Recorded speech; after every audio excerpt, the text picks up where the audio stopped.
Welcome to Gleaning Mustard Seeds with Jerrie Barber. Mr. Barber is a preacher, a ventriloquist, a barefoot runner, and writes 2 blogs. When Jerrie communicates, he encourages people, try not to learn very much. Find a mustard seed. In the next few minutes, try not to learn very much. Look for something you can do to move a mountain, remove a stumbling block, or provide a stepping stone for yourself or someone else. And now, here's Jerrie with this week's mustard seed. Thank you for listening to the first edition of this podcast. Several months ago, my daughter Christy and her son Braden suggested I start a podcast. I thought about it and decided I didn't want to commit myself to that much work. I didn't know how to do it and showing up every week. A few months later, I was talking to my cousin John Whitwell, who lives in Dallas. He and I were reminiscing, and I told some stories, and he asked me, Jerry, are you writing a book to leave a record of all these stories? A little while later, I bought an online course called Audio Made Easy to learn how to record an audio book. My daughter Christy plans to read Gail's book for Audible. I watched all the videos and decided the recording and editing was something I could learn. I started thinking more about it. I set up a meeting with Carrie Stiles and a friend of his, David Pang, who gave me their experience about podcasting. After that, I talked with Matthew Hyde, another podcaster who was also very helpful. I also want to thank everyone who completed a recent survey from my blogs who contributed many ideas. Anytime I start a workshop or any new project with other people, I like to start out by going over the rules. Family rules are often unconscious, unspoken, understood, and contradictory. Our rules are our habits, our culture. People like us do things like this. I think it's better to think about our rules, talk about our rules, understand our rules, and try to resolve the contradictions to reduce the stress. So the first rule of this podcast is try not to learn very much. Now, this rule is for this podcast, not for school and classes. You need to learn enough to make good grades. Ever since I graduated and don't have to take tests anymore, I still like to read and to listen and to attend seminars and lectures and other events. And in any of those, I try not to learn very much, and generally I am successful. So I'll be referring to this rule very often. Try not to learn very much. That brings us to the second part of this rule, which is look for a mustard seed that will make a difference. That brings us to the title of this podcast, Gleaning Mustard Seeds.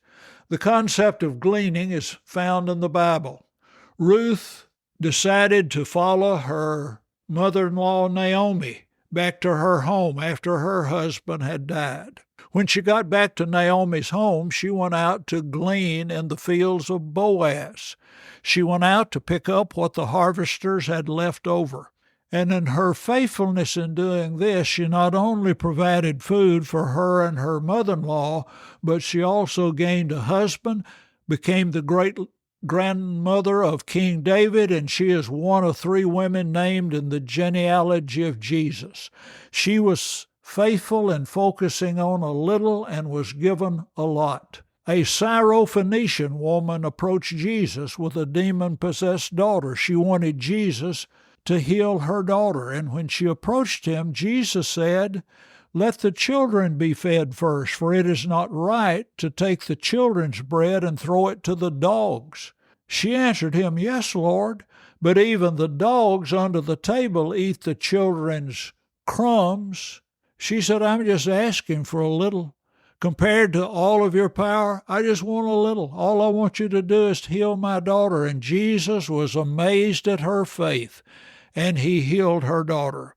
In this podcast, we're not looking for a lot. We're looking for mustard seeds. Jesus mentioned this as a kingdom principle. In Matthew 13:31 and 32, he put another parable before them, saying, the kingdom of heaven is like a grain of mustard seed that a man took and sowed in his field. It is the smallest of all seeds, but when it is grown, it is larger than all the garden plants and becomes a tree, so that the birds of the air come and make nests in its branches. In our first trip to Israel in 1973, we had passed through the gate into the old city of Jerusalem. Going up a path to the Wailing Wall, the guide paused and said, "Here is a mustard tree." I'd never heard of a mustard tree. It had leaves and flowers much like our mustard plants. Mother and Daddy had mustard greens in their garden. I'd never seen a mustard green that could hold a bird's nest. But this mustard tree in Jerusalem was 6 to 8 feet tall. It would well support a bird's nest. Jesus said, little seed, big results. And so there's the mustard seed concept. Look for a little and get a lot. After Jesus had cast the demon out of a boy where the disciples had failed, his disciples came to Jesus and said, "Why couldn't we cast him out?" And he said, "Because of your little faith.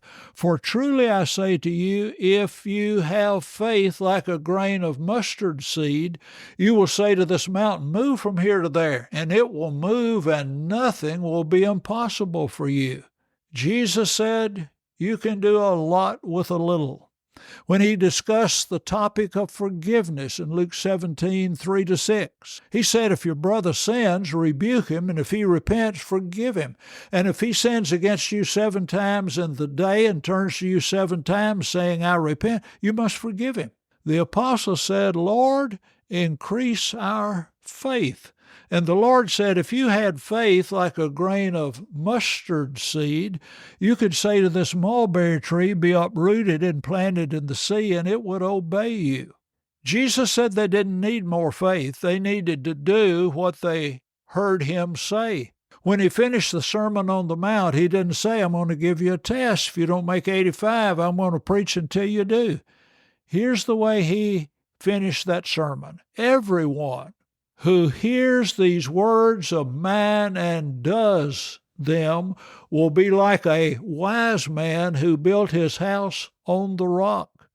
The person who hears Jesus and does what he says will be able to stand up, survive, and thrive during the storms of life.